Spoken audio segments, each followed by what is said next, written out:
దళితుల మీద మైనారిటీల మీద చెయ్యేసి చాలా చాలా తప్పు చేస్తున్నారు. అణిచివేత తొక్కిసలాటలో నుంచి ఫ్యాక్షనిజం, మావోయిజం ఒళ్ళు విరుచుకుని కోరలు తెలుచుకుని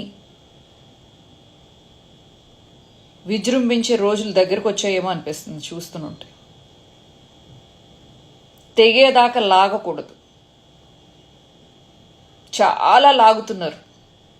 పరిణామాలు కూడా ఆలోచించాలి. ఎదుటివాడు లొంగి ఉంటున్నాడు కదా అని ఇంకా ఇంకా ఇంకా ఇంకా ఇంకా ఇంకా తొక్కితే ప్రజలు తిరుగుబాటు చేస్తారు.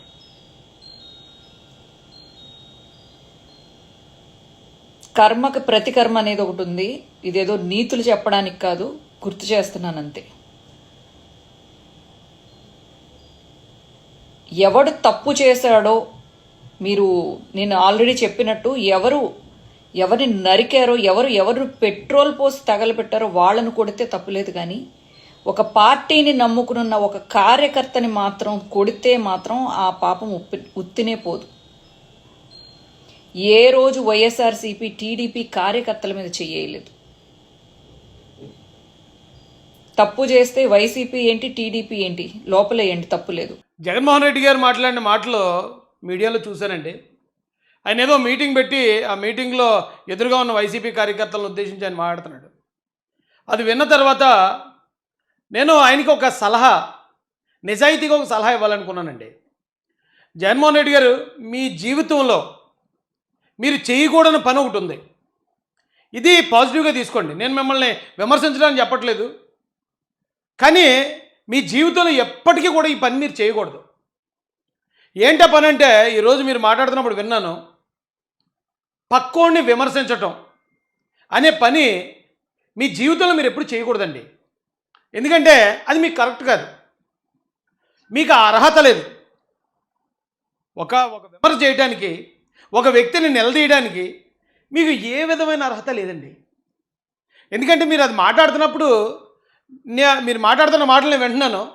నేనే కాదు, ఈ రాష్ట్రంలో మీ మాటలు విన్న ప్రతి ఒక్కరికి కూడా మీరు మాట్లాడుతున్న మాటల్లో ఒక లేఖితనం, ఇలా అనకూడదు కానీ చెప్తున్నాను, మీకు వాస్తవాలు తెలియాలి కాబట్టి, ఒక లేఖితనం, ఒక దిగజారుడుతనం, ఒక చిల్లర కామెంట్లు చేస్తున్నారండి మీరు ఎంత అవునన్నా కాదన్నా ఈ రాష్ట్రానికి ఒక ముఖ్యమంత్రిగా చేసిన వ్యక్తి, 151 మంది ఎమ్మెల్యేలతో ఒక ముఖ్యమంత్రిగా 5 ఏళ్ళు ఈ రాష్ట్రాన్ని పరిపాలించిన వ్యక్తి.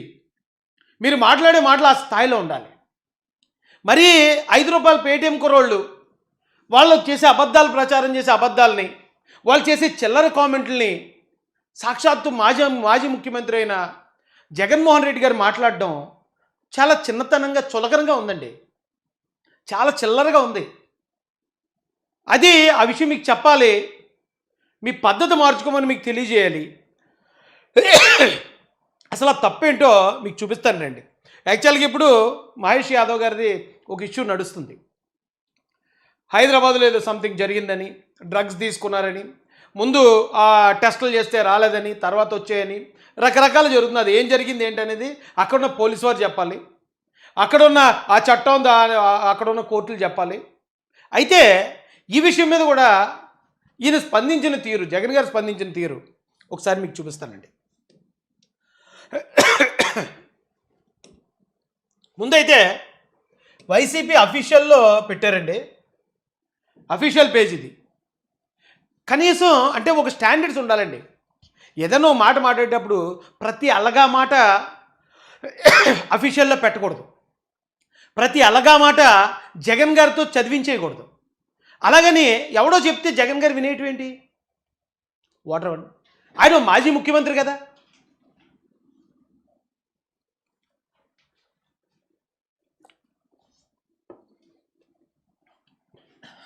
ఆయనకి ఆ మాత్రం ఇంగితం ఉండాలి కదండి. నేను ఏది మాట్లాడాలి, ఏది మాట్లాడకూడదని తెలియాలి కదా.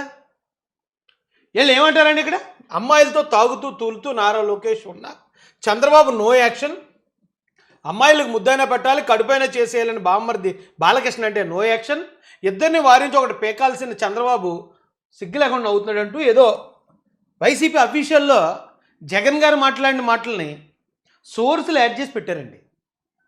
ఎప్పటి మాటలు ఇవి? నారా లోకేష్ గారు ఆయన ఫారిన్లో ఉన్నప్పుడు ఇగో వాళ్ళే ఎడిట్ చేశారు చూడండి. ఆయన గట్టిగా ఉంటే ఓ 16-17 సంవత్సరాలు ఉంటాయేమో అప్పుడు. అంటే ఇప్పటికీ దాదాపు ఒక 15-20 సంవత్సరాల క్రితం మాట ఇది. అది కూడా ఆయన ఏం అసభ్యంగా లేడు. అక్కడ వాళ్ళు డ్రెస్సులు అలా వేసుకున్నారంటే వాళ్ళు ఫారినర్స్. అక్కడికి మనం వెళ్ళి మీరు అందరూ చీరలు కట్టుకుని తిరగండి అంటే కుదరదు. వాళ్ళు ఒప్పుకోరు జగన్ గారు. దీన్ని పట్టుకుని సాక్షాత్తు అంటే మీరు ఇలాంటి విమర్శలు చేసినప్పుడు ఏమవుతుందంటే ఇప్పుడు చంద్రబాబు నాయుడు గారు లోకేష్ గారి పరిపాలనలో ఏమీ కనిపించక ఏ లోటుపాట్లు లేక 20 సంవత్సరాల క్రితం ఉన్న విషయాల్ని లేకపోతే ఎక్కడో బాలకృష్ణ గారు ఎక్కడో అన్న మాటల్ని తీసుకొచ్చి అవి విమర్శించుకునే దుస్థితికి ఈరోజు జగన్మోహన్ రెడ్డి గారు పడిపోయారా అని ప్రజలకు అర్థమైపోతుందండి. నాకైతే చాలా చీప్గా అనిపించిందండి. ఇప్పుడు జగన్ గారు చాలాసార్లు మాట్లాడిన దాని మీద నేను చాలాసార్లు చెప్పాను. కానీ ఇప్పుడు ఈ విమర్శలు జగన్ గారితో చేయించారా లేకపోతే ఆయనే చేసాడు నాకు తెలియదు, కానీ చాలా చీప్గా అనిపించింది నాకు. డాన్సులు చేస్తా ఉన్నాడు, అయినా ఏంది చంద్రబాబు నాయుడు నో యాక్షన్ చేయకపోగా చంద్రబాబు 15-20 సంవత్సరాల క్రితం ఆయన ఫ్రెండ్స్తో ఉన్న దాని మీద ఇప్పుడు చంద్రబాబు నాయుడు గారు చర్యలు తీసుకోవాలట. నో యాక్షన్ అంటున్నారు. ఇదే చెప్తున్నాను నేను జగన్మోహన్ రెడ్డి గారికి. మీరు విమర్శించాలనుకోండి, విమర్శించండి, కానీ ఎక్కడి దాకా విమర్శించాలో తెలుసుకోండి. తెలుసుకోకుండా ఈయన మాట్లాడిన వీడియోలో నో యాక్షన్, చంద్రబాబు నాయుడు గారు నో యాక్షన్, చంద్రబాబు నాయుడు గారు యాక్షన్ తీసుకోలేదు, ఇదే చెప్తున్నారు. ఆ మాట మాట్లాడేటప్పుడు కనీసం మనల్ని మనసు గద్దెత్తదు కదా. అరే మనం ఇంతకన్నా పెద్ద విషయాల్లోనే యాక్షన్ తీసుకోలేదు కదా, వాళ్ళందరినీ ఎంకరేజ్ చేసుకొచ్చాం కదా. ఇప్పుడు ఎలా అంటే జనం అందరికీ అది గుర్తొచ్చేస్తుందేమో, మనల్ని చీ అంటారేమో అనే మినిమం అనేది ఆ వైసీపీలో ఆ స్క్రిప్ట్ రాసిన వాళ్ళకి ఉండాలండి. వాళ్ళకి లేకపోతే పోయింది, కనీసం ఈయనన్నా ఆలోచించాలి కదా. రే ఇది నన్ను చదవమంటున్నారు, నేను ఇక్కడ తీసుకోలేదు, నేను చాలామంది మీద యాక్షన్ తీసుకోలేదు, అంతకన్నా నేరస్తులు, మర్డర్ చేసిన వాళ్ళు, వ్యభిచారులు, న్యూడ్ కాల్స్ మాట్లాడిన వాళ్ళు, డోర్ డెలివరీ చేసిన వాళ్ళు మన దాంట్లోనే తగలడ్డారు. వాళ్ళు ఎవరి మీద మనం యాక్షన్ తీసుకున్నప్పుడు ఇప్పుడు చంద్రబాబు నాయుడు గారిని 20 సంవత్సరాల క్రితం లోకేష్ గారు ఎక్కడో తీసుకున్న ఫోటో మీద యాక్షన్ తీసుకోమంటే జనాలు నవ్వుతారు కదరా, జనాలు చీ అంటారేమో కదరా అని ఈయనన్నా చెప్పాలి కదండి. వీడియోలు అవి కూడా వైరల్ అవుతా ఉన్నాయి. స్విమ్మింగ్ పూల్ పక్కన తాగుతూ తూగుతూ అమ్మాయిలతో డాన్సులు 15-20 సంవత్సరాల క్రితం ఫారిన్లో కల్చర్ అది ఉంటుంది. పైగా ఎక్కడా కూడా ఒక లేడీతో ఆయన ఒక్కడే ఉన్న ఒక్క ఫోటో కూడా పెట్టలేదు. వాళ్ళే చూడండి, ఒక గ్రూప్ ఆఫ్ పీపుల్, ఒక గ్రూప్ ఆఫ్ ఫ్రెండ్స్, ఆ ఫ్రెండ్స్తో కలిసి ఉన్నది అది చాలా పెద్ద గౌరవమని సాక్షాత్తు జగన్మోహన్ రెడ్డి గారు. అరే రే రే ఏంటండి పద్ధతి? మరి ఒక విమర్శ చేసామంటే ఒక స్టాండర్డ్ ఉండాలి. ప్రజలు ఈయన ఈ మాట మాట్లాడాడంటే కరెక్ట్, ఇందులో పాయింట్ ఉంది, అవును ఇది ఎలా కదా, అవును అందుకే కదా జగన్ గారు లాంటి ఆ స్థాయి వ్యక్తి మాట్లాడాడు అనే ఆలోచన చేయాలి ప్రజలు. అంతేగాని ఇది 5 రూపాయల పేటీఎం గాళ్ళు పిప్పి చేసిన ఫోటోలు, ఆల్రెడీ అందరూ చూసేసిన ఫోటోలు, ఫ్రెండ్స్తో పాటు ఉన్న ఫోటోలు. ఇప్పుడు ఎవరైనా ఎక్కడో అమెరికా దాకానో లేకపోతే ఎక్కడి దాకా వెళ్ళక్కర్లేదండి. మనకు హైదరాబాద్ వెళ్ళి జలవిహార్కి వెళ్ళాం అనుకోండి, అక్కడ అందరూ అలాగే మునిగెత్తుంటారు. ఇదే దాంట్లో స్విమ్మింగ్ పూల్లో అందరూ ఉంటారు అక్కడ. ఇది దాన్ని పట్టుకొచ్చి అచ్చే చాలా చిరాగ్గా అనిపించిందండి. చేస్తా ఉన్నాడు, అయినా ఏంది చంద్రబాబు నాయుడు నో యాక్షన్ చేయకపోగా చంద్రబాబు నాయుడు గారు సొంత బావుమరిది ఏమంటాడు, ఎంత పెట్టాలంటే ఊరుకుంటారంట. అయిపోయింది ఇది కూడా. ఎప్పుడో దీని గురించి డిస్కషన్ అయిపోయింది, మాట్లాడుకోవటం, ట్రోలింగు. ఆయన బాలకృష్ణ గారి మాటలను అర్థం చేసుకునే వాళ్ళు అర్థం చేసుకున్నారు, అర్థం చేసుకునే వాళ్ళు విమర్శించారు. అవుట్డేటెడ్, ఎప్పుడో అయిపోయిన స్టోరీ అండి ఇది. ఇదేదో నిన్న మొన్న జరిగినట్టు ఈవేళ ఫ్రెష్గా వచ్చి ఏంటి విమర్శలేంటి, ఈ స్థాయి లేని విమర్శలేంటి, ఈ చిల్లర విమర్శలేంటి? ఇలాంటి విమర్శలు చేయటం వల్ల వైసీపీ క్రెడిబిలిటీ కానీ జగన్ గారి క్రెడిబిలిటీ కానీ పెరగదండి. తెలుగుదేశం పార్టీ క్రెడిబిలిటీ పెరుగుతుంది. ఇక తెలుగుదేశం పార్టీలో చంద్రబాబు నాయుడు గారిలో లోకేష్ గారిలో ఎత్తి చూపడానికి ఏ ఒక్క మచ్చ లేక ఎప్పుడో కథలు పట్టుకొచ్చి సాక్షాత్తు మాజీ ముఖ్యమంత్రి మాట్లాడుకోవాల్సిన దుస్థితిలో ఉంది వైసీపీ అని తెలుగుదేశం పార్టీ క్రెడిబిలిటీ పెరుగుతుంది. బాగోలేదండి, నాకు చాలా ఏంటో తెలియదు మరి ఎందుకో చాలా అదొకలాగా అనిపించింది నాకు అది చూసినప్పుడు. ఏంటిది అరే జగన్మోహన్ రెడ్డి గారే కదా మాట్లాడేది. అలాంటి తోడుతోట ఇలాంటివి మాట్లాడించటం, అలాంటి తోడ ఇలాంటి పాయింట్లు మాట్లాడటం. చ బీబీ మహిళా ప్రిన్సిపల్ మీద వేధింపులకు పాల్పడ్డ ఆముదాల వలస టీడీపీ ఎమ్మెల్యే కూనా రవికుమార్ మీద ఏం యాక్షన్ తీసుకున్నాడు? No action. మహిళలకు అశ్లీలంగా వీడియో కాల్స్ చేసిన గుంటూరు ఈస్ట్ ఎమ్మెల్యే నజీర్ అహ్మద్ మీద ఏం యాక్షన్ తీసుకున్నాడు? ఆ వీడియోలు వైరల్ అవుతూ ఉన్నాయి, కంటికి కనపడతా ఉన్నాయి. ఎమ్మెల్యే చేస్తూ ఉన్నాడు, ముఖ్యమంత్రిగా నువ్వు ఉండవు, నీ పార్టీకి చెందిన నీ ఎమ్మెల్యే మాదిరిగా చేస్తూ ఉన్నాడు, నువ్వేం చేస్తూ ఉన్నావు? No action. మహిళా ఉద్యోగి మీద లైంగిక వేధింపులకు పాల్పడ్డ మంత్రి సంధ్యారాణి పిఏ మీద, ఎమ్మెల్యేల కథ దేవుడు వరకు పిఏల మీద కూడా యాక్షన్ తీసుకోలేకున్నాడు. ఇంకా మీ అందరికీ కూడా ఆ పిఏ ఎవరో, పిఏ ఏం చేసాడో ఎవరికి తెలియదు. అయితే ఆ పిఏ మీద సాక్షాత్తు ముఖ్యమంత్రి గారు చంద్రబాబు నాయుడు గారు వచ్చి పిఏ గారి దగ్గరికి వెళ్ళి పిఏ గారు ఎవరండి అరెస్ట్ అండి అనాలంట. ఏంటండి ఈ విమర్శలు ఏంటి? అయిపోయిందా సినిమా? ఇంకా వైసీపీ సినిమా మొత్తం దుకాణం బంద్ అయిపోయింది. ఇంకా చివరికి వచ్చేటప్పటికి సినిమా ఎండకాటు కూడా పడిపోయిన తర్వాత టైటిల్స్ ఇలా లెగుతుంటాయి చూడండి, అయిపోయింది కదా. ఇంకా అంతే, ఇక్కడ దాకా వచ్చారంటే ఇంకా అయిపోయినట్టే కదా. నో యాక్షన్ అంటారేంటి? తెలిసిందే. ప్రస్తుత టీటీడీ చైర్మన్ గారు ఆయననైతే ఒక మహిళను మోసం చేసి వీడియోతో ఫోటోలతో అడ్డంగా దొరికిపోయినా కూడా నో యాక్షన్. కొద్ది రోజుల కింద ఈ పుట్ట మహేష్ ఇన్సిడెంట్ కన్నా కొద్ది రోజుల ముందు ఆదినారాయణ రెడ్డి అని ఇంకొక ఎమ్మెల్యే, ఆదినారాయణ రెడ్డి కొడుకు ఇదే డ్రగ్స్ తీసుకుంటూ తాను కూడా హైదరాబాద్లో పట్టుబడితే ఏం జరిగింది? No action. అంతెందుకు, హైదరాబాద్లో ఏదైనా జరిగినా కూడా చంద్రబాబు నాయుడు గారు యాక్షన్ తీసుకోవాలండి. చంద్రబాబు నాయుడు గారు ఇప్పుడు పుట్టా మహేష్ యాదవ్ గారికి సంబంధించి ఆ కేసు పూర్వపరాలు లేదో తెలంగాణ గవర్నమెంట్ అక్కడ ఉన్న పోలీసు వారు చూస్తున్నారు.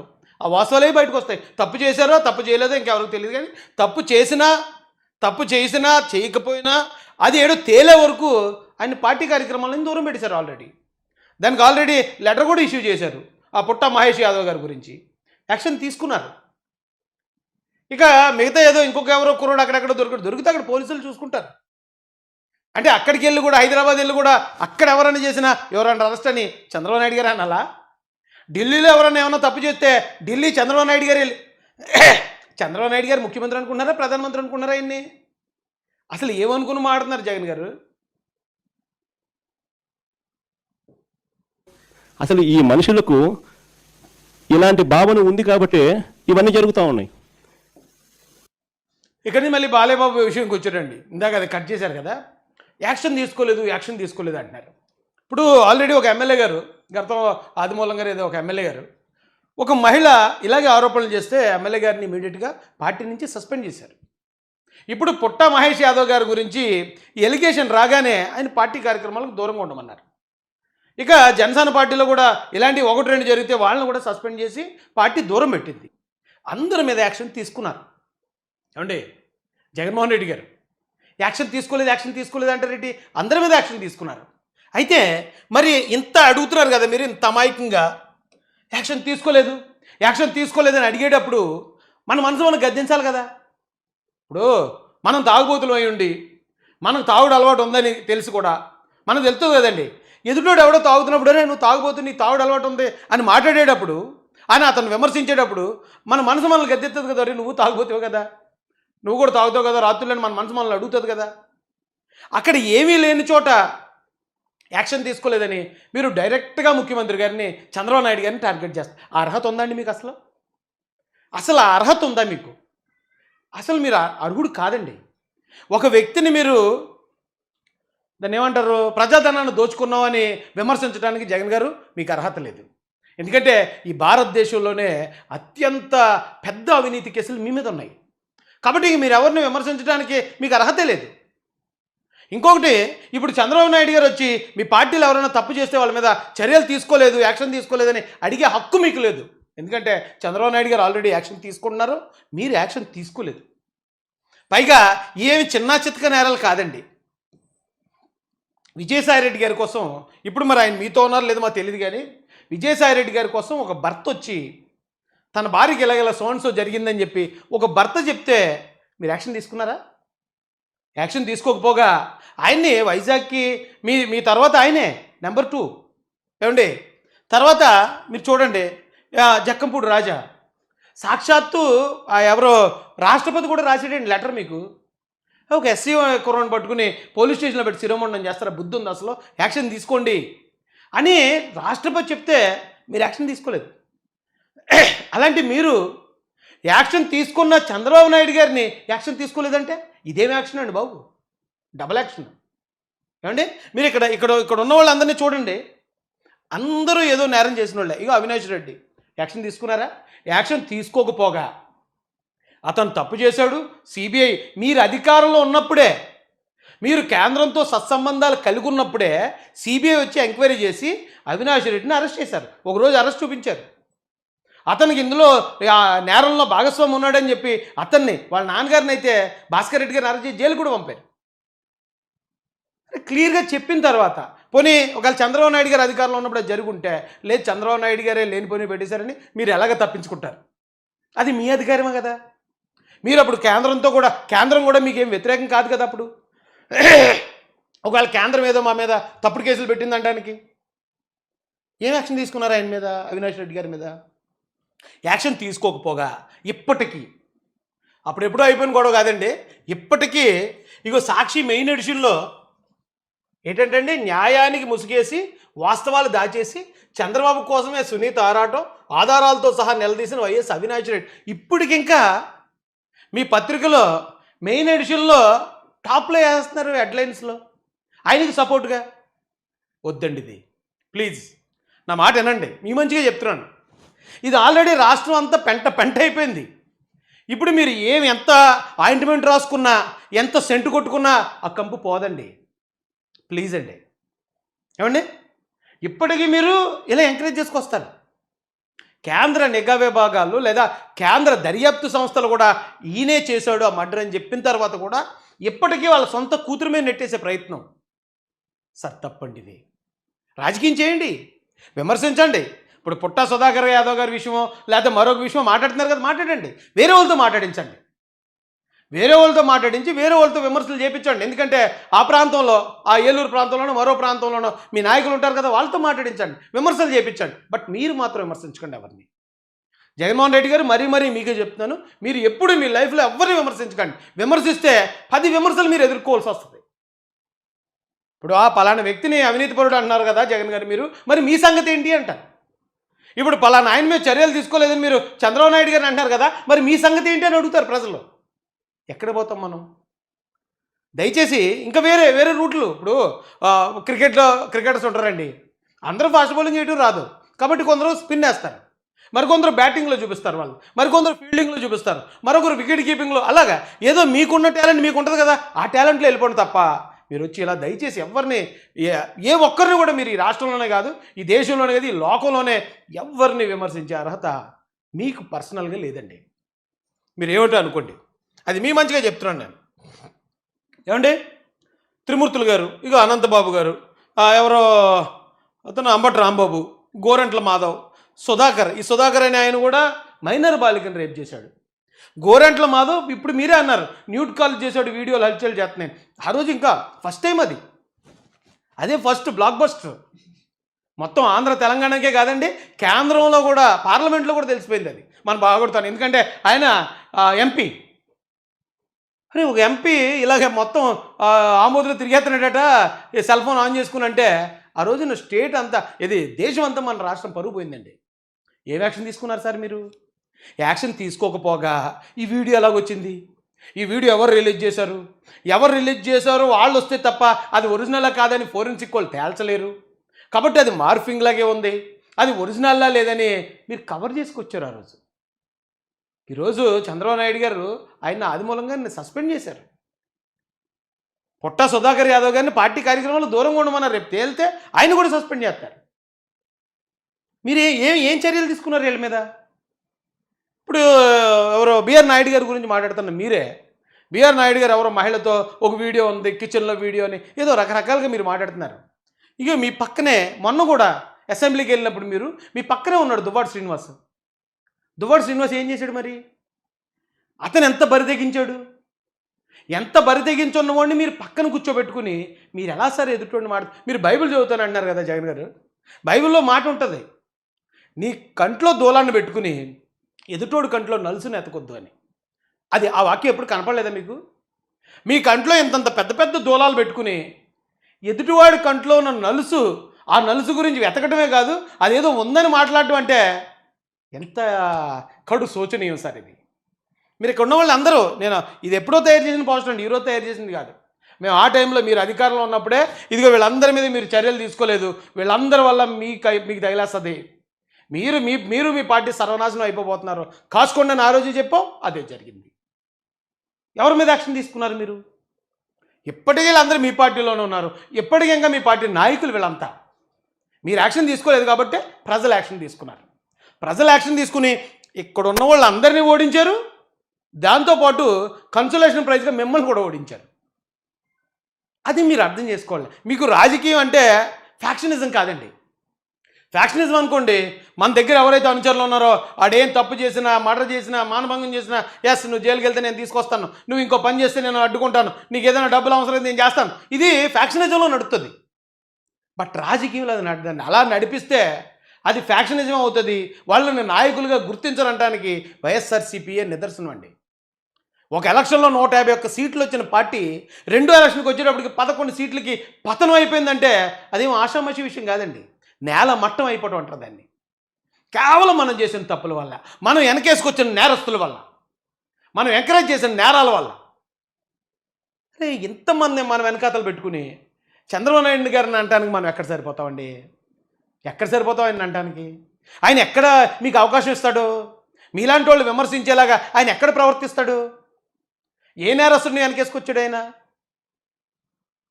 ఆయన యాక్షన్ తీసుకోలేదని మాట్లాడతారేంటి సార్? నాకు అర్థం కాదు.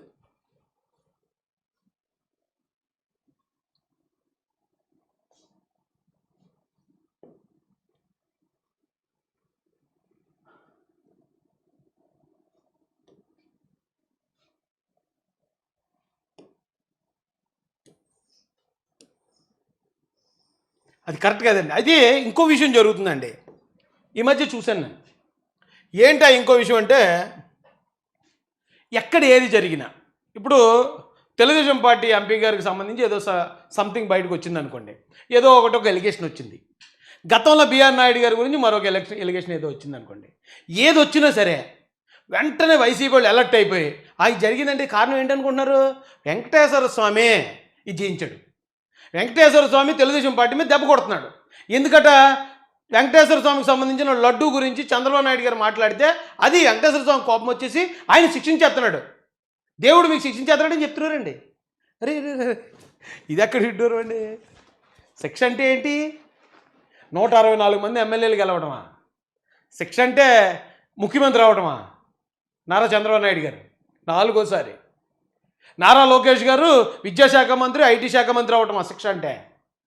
తెలుగుదేశం పార్టీ ఆంధ్రప్రదేశ్లోనే కాదు కేంద్రంలో కూడా చక్రం తిప్పే స్థాయికి ఎంపీలు నెగ్గడమా? కేంద్రం నుంచి సరైన సమయంలో సరైన సపోర్ట్ తీసుకొచ్చి రాష్ట్రాన్ని అభివృద్ధి పదంలో నడిపించే చంద్రబాబు నాయుడు గారికి అది శిక్ష? ఏం మాట్లాడుతున్నారు సార్? నాకు అర్థం కాదు. దేవుడు శిక్ష అంటే ఏంటి తెలుసా అండి? ఇందాకే చెప్పాను. 2019లో 151 మంది సీట్లు గెలిచిన జగన్మోహన్ రెడ్డి గారు 24కి వచ్చేటప్పటికి 11కు పడిపోవడం శిక్ష. 2019 నుంచి 24 దాకా వెర్రవీగిన మంత్రులందరూ డిపాజిట్లు కోల్పోయారు చూడండి, అది సార్ శిక్ష అంటే. దేవుడు విధించే శిక్ష అలా ఉంటుంది.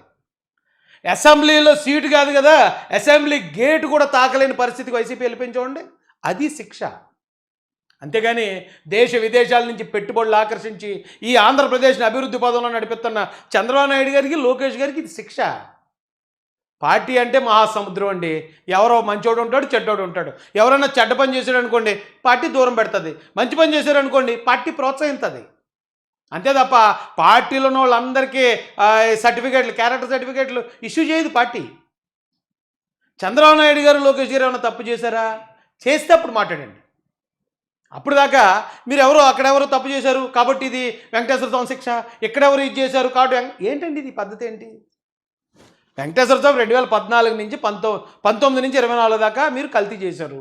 ఒకవేళ శిక్ష పడింది అంటే మీరు అధికారంలో ఉన్నప్పుడే, వైసీపీ అధికారంలో ఉన్నప్పుడే వైసీపీ ఎమ్మెల్యేలు, ఎమ్మెల్సీలు, ఎంపీలు ఆ పార్టీని చీకొట్టి బయటకు వచ్చారు చూడండి, అది శిక్ష.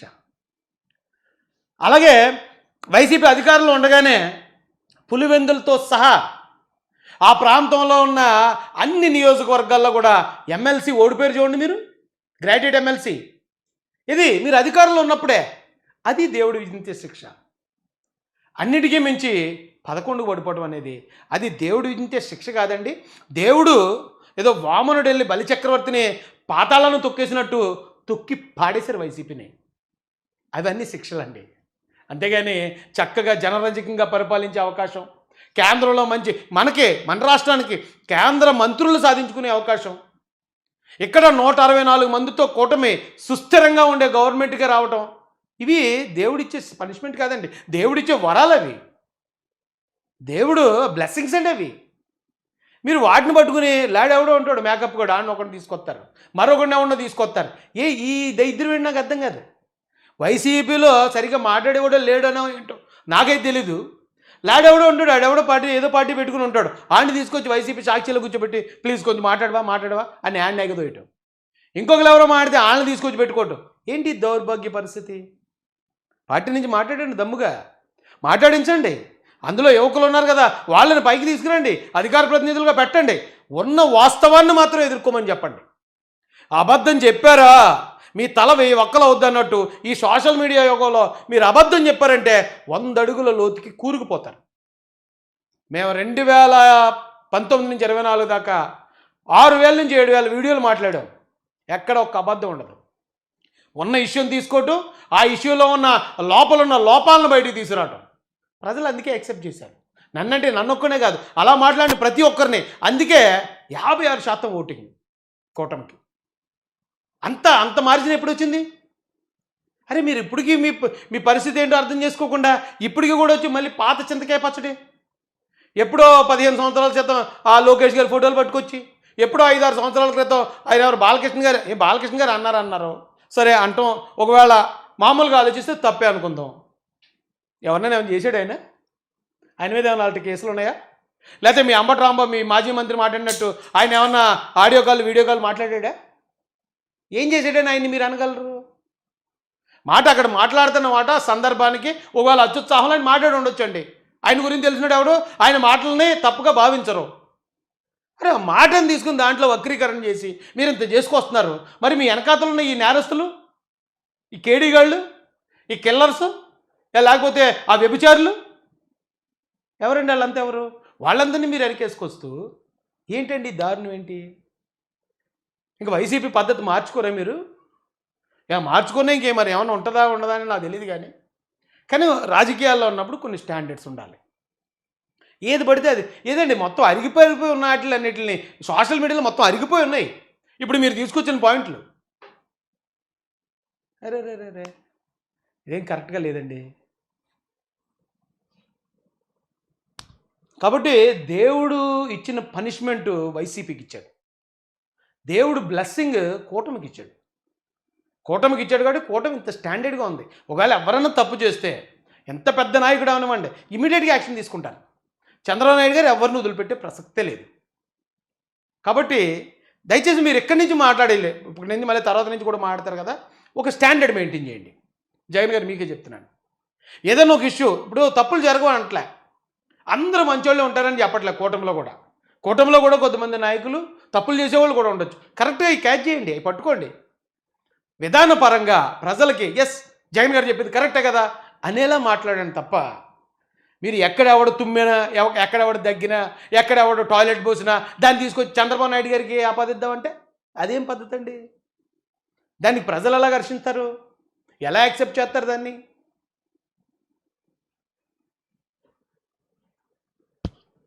రాజకీయం రాలేదు మీకు, కొన్ని నేర్చుకోండి. ప్రశాంత్ కిషోర్ వెళ్ళిపోయినట్టున్నాడు. ఇక మీరు ఆ రాయలసీమ లేకపోతే గతంలో మీ చరిత్ర ఆ ఫ్యాక్షనిజం నుంచి బయటపడి ఒక సంపూర్ణ రాజకీయ నాయకుడిగా మారండి. విధానపరంగా ఎదుర్కోండి. అయ్యా ఉంటానండి. Thank you so much. జై భీమ్, జై భారత్, జై జై మహాసేన, జై తెలుగుదేశం, జై చంద్రబాబు, జై జై లోకేష్ అన్న.